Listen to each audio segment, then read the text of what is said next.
being with us tonight. Funding for education is one area of federal responsibility to Canada's Aboriginal peoples that has been subject to much interpretation over the years. Some say that's because the federal government doesn't take its responsibility in this area seriously. Whatever the reason, funding disputes over school construction or renovation are common. Take Tobic First Nation in New Brunswick, for example. It's been demanding a new school for several years, but it's taken nearly that long just to get a meeting with federal government officials. And as APTN's Jody Barnaby reports, what came out of the long-awaited meeting fell far short of what community members were hoping for. We need to report what happened yesterday. Sorry that too hard for you to understand that. Members of the Tobic First Nation have waited a long time to say these words to Inac officials, and when the meeting they had requested finally happened, Councillor Teresa Hart-Purley was one of the many who had something to say. Can you guys make a decision? There's 12 of you guys here. We're all fed up. Every single one of us, our kids are in this school, our teachers are getting sick. Enough of just sitting around in a round table in a discussion. Say something and give us an answer. Hey, Band members have been complaining about the situation at their local school for years.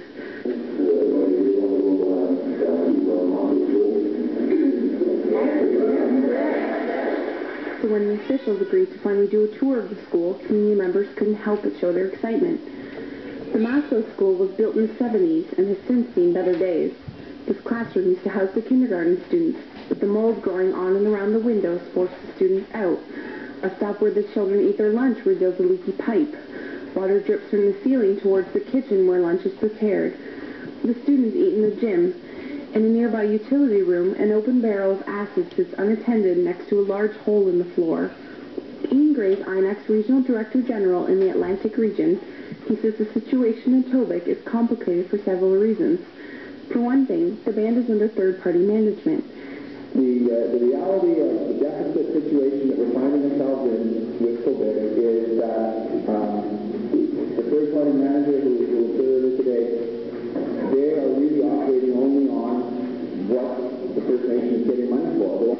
And he says INAC can't act until Labour Canada completes an assessment of the health and safety risks the children and staff are experiencing. That doesn't sit well with Hart. No, it doesn't matter if you get the health record or not. Our children are breathing in that stuff.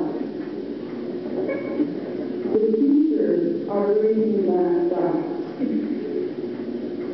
The food that are served on lunchtime is being contaminated, and they're listening. What do you need medical reports?